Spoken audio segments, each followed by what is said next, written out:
یہ کہانی ایک ایسے نوجوان کی ہے جس نے انتہائی غربت میں اپنی زندگی کی شروعات کی۔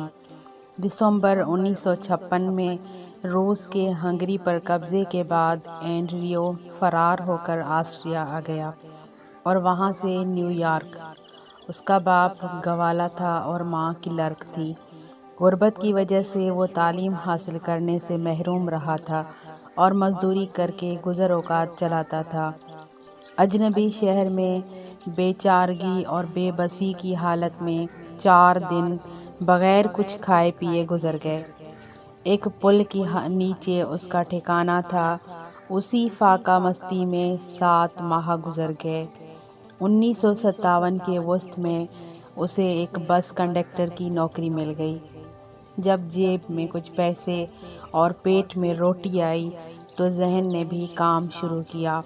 اس نے سوچا، کیا میں نے زندگی بھر مسافروں کی گالیاں سننی ہیں؟ دل نے گواہی دی کہ زندگی محض روٹی اور پانی کی فکر سے کہیں بڑھ کر ہے۔ اس نے سوچا کہ کیا کیا جائے؟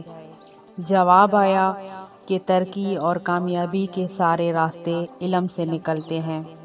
پھر سوچا کہ تعلیم کے لیے تو کافی رقم درکار تھی، جبکہ وہ مشکل سے پیٹ کا ایندھن پورا کر پاتا تھا۔ اس نے ارادہ کیا کہ وہ دن میں 1 بار کھانا کھائے گا اور ریل یا بس کے بجائے پیدل سفر کرے گا۔ 6 ماہ میں اس نے اتنے پیسے جمع کر لیے کہ سٹی کالج نیو یارک میں داخلہ لے سکے۔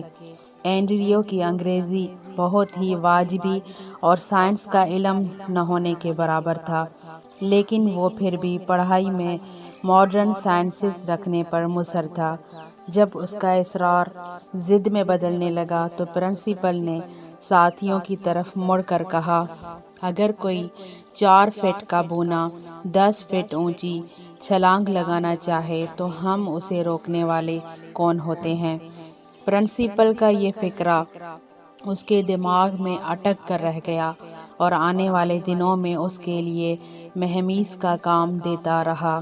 1964 کی ایک رات جب اس نے اپنی گرل فرینڈ ایوا سے اپنے مقصد کا تذکرہ کیا کہ وہ دنیا کا سب سے بڑا انسان بننا چاہتا ہے تو اس کا رویہ اینڈریو کے لیے خلاف توقع تھا۔ اینڈریو، ماؤنٹ ایورسٹ یقیناً بہت اونچی ہے، لیکن انسان کے حوصلوں کے سامنے بہت چھوٹی ہے۔ اس کو سر کرنے والے بھی انسان ہی تھے۔ 150 پاؤنڈ وزنی، 2 آنکھوں، 2 ہاتھ اور 1 پاؤں دماغ والے انسان، آخر تم ان میں سے ایک کیوں نہیں ہو سکتے؟ ایوا نے جواب دیا، ہاں ایوا، صرف عقل اور محنت لوگوں کو بڑا بناتی ہے اور میرے پاس دونوں ہیں۔ 1967 میں اس کی زندگی نے ایک اور کروٹ لی۔ اس نے گارڈن مور اور رابرٹ نائس کے ساتھ مل کر انٹیل کی بنیاد رکھی۔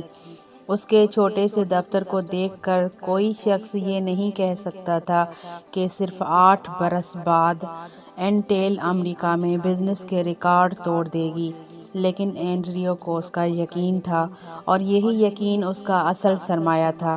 1957 میں اینڈریو کو مین آف دی ایئر قرار دیا گیا۔